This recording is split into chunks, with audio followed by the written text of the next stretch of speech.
Hey everybody, it's Skully. Got some new hair going on here. So, I can't remember if I've ever made a standalone video about this or not.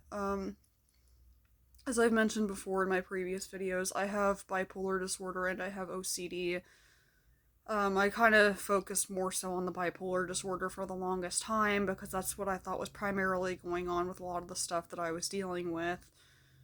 But truthfully, the OCD has been going on far longer than I thought it has been. I guess I was just so quick to just brush off a lot of it. I just thought a lot of it was the bipolar.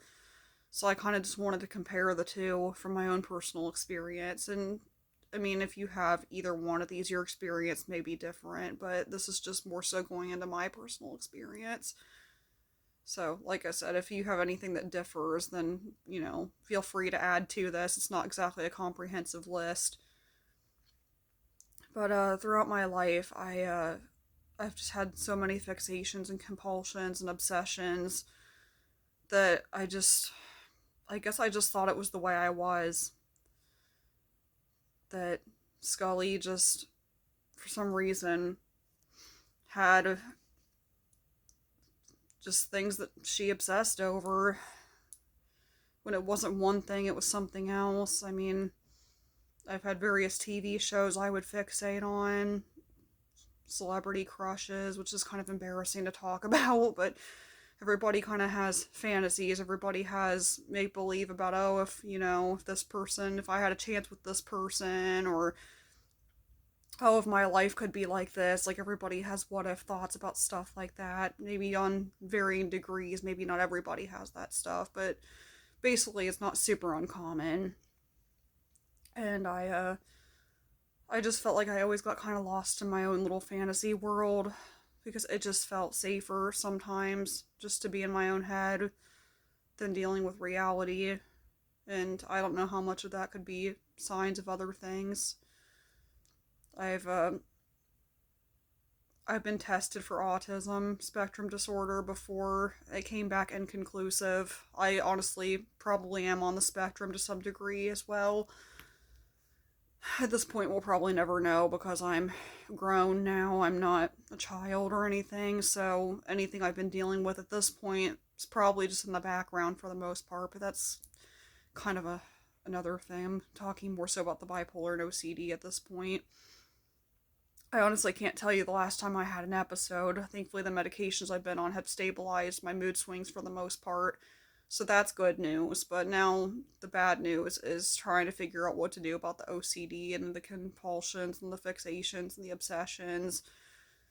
And just feeling like I'm stuck in my own head and like I can't get away from the madness and just these thoughts that just repeat, these intrusive thoughts that just repeat over and over and over. And they've been very distressful to the point that I've found it very difficult to function in my day-to-day life. There's just so many things that I avoid because I have intrusive thoughts about them. I don't really care to get into the nature of my intrusive thoughts as they bring a lot of guilt and shame, as you could imagine. I know it's normal that everybody has intrusive thoughts, but they're so taboo to talk about. I mean, who wants to go up to some person and be like, hey, I have thoughts of hurting people, I have thoughts of doing this and that? Like, I mean, who starts a casual conversation like that? And especially if you get thoughts about certain people, are you just gonna go up to them and unload on them and be like, hey, I have bad thoughts about you, that's why I don't talk to you very much, or that's why I avoid you sometimes? I mean, how weird would that sound, you know? And I'm not trying to be mean or anything. I just, like I said, that stuff just doesn't come up in casual conversation for a reason. There's a reason why there's a lot of stigma behind a lot of this stuff. I just, yeah, I spoke to my therapist recently and she could tell that my intrusive thoughts were becoming very distressful. She's recommending I start yet another medication, which I have to talk to my psychiatrist about because she's the one that deals with my medication, and my therapist is the one I just kind of talk to about what's going on in my head. And it's very shameful sometimes. I sometimes I feel weird unloading about what's going on in my head and just being honest with people about what's going on in my head. I just feel like a sick person with some of the things that go on in my head, and I can't stop telling myself that I'm a sick person. I can't stop telling myself how deranged I am for being the way that I am, and it's very hard. So, yeah, that's why I haven't been on lately. I'm just trying to contain the madness within, so to speak. OCD, bipolar.